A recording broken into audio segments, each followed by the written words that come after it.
सुप्रभात सभी को।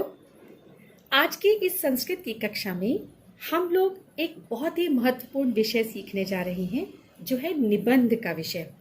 संस्कृत में निबंध लिखते समय अक्सर कुछ गलतियां होती हैं, लेकिन यदि आप वाक्यों को ध्यान से सुनकर, समझकर और उनके हिंदी अर्थ को जानेंगे तो आपके लिए उसे याद करना आसान हो जाता है। आज हम निबंध शीर्षक में लिखने जा रहे हैं एक महत्वपूर्ण शीर्षक जो अक्सर परीक्षाओं में पूछा जाता है, अस्माकं देशः, या फिर हमारे देश की बात करें, भारत देशः। हम इस निबंध को लिखेंगे। मैं एक बात बताते हुए चलूं कि हम निबंध के अंदर अनुच्छेदों को लिखते हैं, लेकिन यहाँ पर हम अनुच्छेद को न लिखकर बल्कि अनुच्छेदों के अंदर या निबंध के अंदर जो वाक्य लिखे जाते हैं उनके आधार पर इस निबंध को लिखने का प्रयास करेंगे। सरल और साधारण वाक्य लिखेंगे और उन सरल साधारण वाक्यों का हिंदी अनुवाद भी हम साथ साथ जानेंगे। मैंने आपके लिए यहाँ पर कम से कम 20 वाक्यों तक का एक निबंध लाने की कोशिश की है। इन 20 वाक्यों के अंदर आपको भारत की समस्त विशेषताएं देखने को मिलेगा। आप अपने स्तर के अनुसार, अपनी सुविधा के अनुसार उनमें से कुछ वाक्यों का चुनाव कर सकते हैं और अपने लिए परीक्षा की तैयारी कर सकते हैं। तो आइए बिना समय गवाए बढ़ते हैं निबंध को सीखने की तरफ। अस्माकं देशः, भारत देशः। बहुत ही सरल वाक्य से प्रारंभ करते हैं। भारत अस्माकं देशम अस्ति। भारत हमारा देश है। अयम विश्वस्य विशालः गणतंत्र देशः अस्ति। यह, अयम का अर्थ है यह विश्व का विशाल गणतंत्र देश है। सभी को पता है सबसे बड़ा लोकतंत्र भारत देश का है। अयम विश्वस्य प्राचीनतमः देशः अस्ति। यह विश्व का सबसे पुराना देश है। अयम आर्याणां देशो अस्ति। यह आर्यों का देश है। यहाँ कहते हैं आर्य लोग सबसे पहले आके बसे। अयम देवानां पुण्यभूमिः विश्वस्य शिरोमणि कथ्यते। इसको देवताओं की पुण्य भूमि और विश्व का शिरोमणि कहा जाता है। अयम, इसको याद दिला दूं, प्रथमा विभक्ति में भी अयम शब्द है, द्वितीय विभक्ति में भी अयम शब्द है। प्राचीन काले दुष्यन्तः नामकः सुप्रतापी नृपः आसीत्। पुराने समय में दुष्यंत नाम का एक बड़ा ही प्रतापी राजा था। हम याद कर रहे हैं भारत का नाम भारत कैसे है। तस्य पुत्रः भरत नाम्ना अस्य देशस्य नाम भारतः अस्ति। उसके पुत्र, दुष्यंत के पुत्र, उसके पुत्र भरत के नाम से इस देश का नाम भारत है। पर्वतराजः हिमालयः अस्य उत्तरस्यां दिशि वर्तते। हम याद कर रहे हैं, पढ़ रहे हैं भौगोलिक स्थिति के बारे में। पर्वतों का राजा हिमालय इसकी उत्तर दिशा में है। दिशा में यहाँ पर सप्तमी विभक्ति है। उत्तरस्याम, उत्तर दिशा में, यहाँ भी सप्तमी विभक्ति है। और अस्य का मतलब इसके, इसके यानी भारत देश के।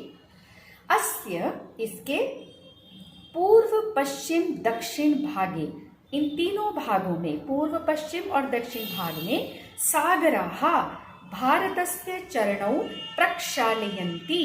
सागर भारत के चरणों को धोते हैं।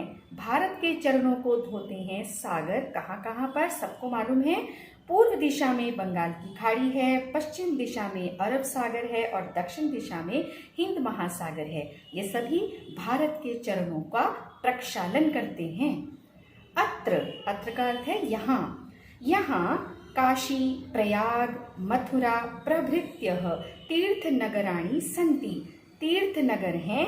यहाँ पे हमने लिखे नाम काशी, प्रयाग, मथुरा। इसका अर्थ है यहाँ, और इस शब्द का अर्थ है इत्यादि, क्योंकि हमने बहुत सारे तीर्थों के नाम नहीं लिखे हैं, सिर्फ 2-3 नाम लिख के हमने प्रभृत्य शब्द लिखा है। यहाँ काशी, प्रयाग, मथुरा इत्यादि तीर्थ नगर हैं।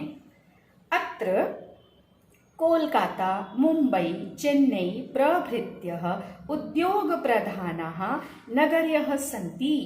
यहाँ कलकत्ता, मुंबई, चेन्नई इत्यादि उद्योग प्रधान, जहाँ पर उद्योग बहुत अधिक हैं, ऐसे नगरियाँ हैं, ऐसे शहर हैं।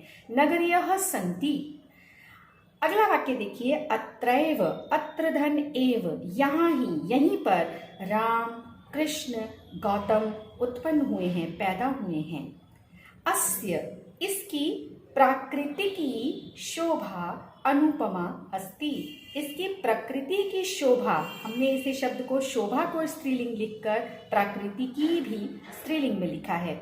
इसकी प्राकृतिक शोभा अनुपम है, बहुत खूबसूरत है, बहुत सुंदर है। गंगा यमुना सदृश्यो नद्यः अयं देशं सिंचन्ति। गंगा, यमुना इत्यादि ऐसी इस प्रकार की नदियाँ, नद्यः बहुवचन है नदी का, नदियाँ अयम देशम, इस देश को सिंचन्ति, सींचती हैं, भारत की भूमि को सिंचती हैं ये नदियाँ। ऐसी और बहुत सारी नदियाँ हैं, हमने सिर्फ 2 नाम लिखे हैं। अयम देशः ग्राम प्रधानः कृषि प्रधानश्च कथ्यते। इस देश को, यह देश जो है ग्राम प्रधान और कृषि प्रधान कहलाता है। इसे ग्राम प्रधान भी कहते हैं, कृषि प्रधान भी कहते हैं। ये गांव का देश है, ये कृषि प्रधान देश है। भारते अनेकानि ऐतिहासिक स्थलानि सन्ति। भारत में बहुत सारे ऐतिहासिक स्थान हैं, दर्शनीय स्थान हैं, ये भी लिख सकते हैं आप, ऐतिहासिक स्थान हैं, ये भी लिखा जा सकता है। अस्माकं देशे, हमारे देश में विविधाः भाषा, बहुत सारी भाषाएं, विभिन्नाः संप्रदायाः, और बहुत सारे संप्रदाय, च का अर्थ है और बहुत सारे संप्रदाय सन्ति हैं। आप चाहें तो इस स्थान पर धर्मः शब्द भी लिख सकते हैं। बहुत सारी भाषाएं हैं, बहुत सारे धर्म हैं, बहुत सारी जातियां, संप्रदाय हैं। वाक्य को लंबा ना करके हमने इसे छोटा लिखने की कोशिश की है। अनेकतायाम् एकता इति भारतीय संस्कृतेः विशेषता अस्ति। अनेकता में एकता, यह भारतीय संस्कृति की विशेषता है। आपने अब तक सुन ही लिया, समझ ही लिया, भारत में इतने संप्रदाय हैं, जातियां हैं, धर्म हैं, भाषाएं हैं, ये सब कुछ अनेकता के भी एकता का परिचायक हैं, एकता का सूचक हैं। अस्य सम्मानम, इसका सम्मान, भारत का सम्मान, इसके सम्मान को रक्षण करने के लिए, बचाने के लिए, वयम, हम सभी, हम से अभिप्राय भारतीयों से है, हम भारतीय, सदैव, हमेशा, तत्पराः स्मः, हम हमेशा तैयार हैं। स्मः याद दिला दूं, अस धातु है, उत्तम पुरुष बहुवचन में चलेगी, स्मः लिखा जाएगा। हम सब तैयार हैं हमेशा रक्षण करने के लिए, इसका सम्मान की, इसके सम्मान की रक्षा करने के लिए। सत्यम एव अस्ति, सत्य ही है। बहुत सुंदर सी एक सूक्ति है, उक्ति है, आपको पता है, आपको बहुत अच्छे से पता होगी, हम उसे लिखेंगे अंत में। जननी जन्म भूमिश्च स्वर्गादपि गरीयसी। जननी यानी कि माता, और च, यहाँ से हम अगर विच्छेद करेंगे तो ये शब्द होगा जन्मभूमि धन च, माता और जन्मभूमि, स्वर्गादपि, स्वर्गात धन अपि, स्वर्ग से भी गरीयसी, श्रेष्ठ होती है, बड़ी होती हैं। माँ और मातृभूमि, हमारी माँ भी हमारा भारत है और हमारी मातृभूमि भारत भूमि है। तो ये है हमारा निबंध, अस्माकं देशः, अस्माकं देशम। आप इसे अपनी पुस्तकों में, अपनी कॉपियों पर लिखें, समझें, पढ़ें और दिए गए प्रश्नों के उत्तर भी दीजिए। धन्यवाद, शुभ दिन, फिर मिलेंगे अगली कक्षा में।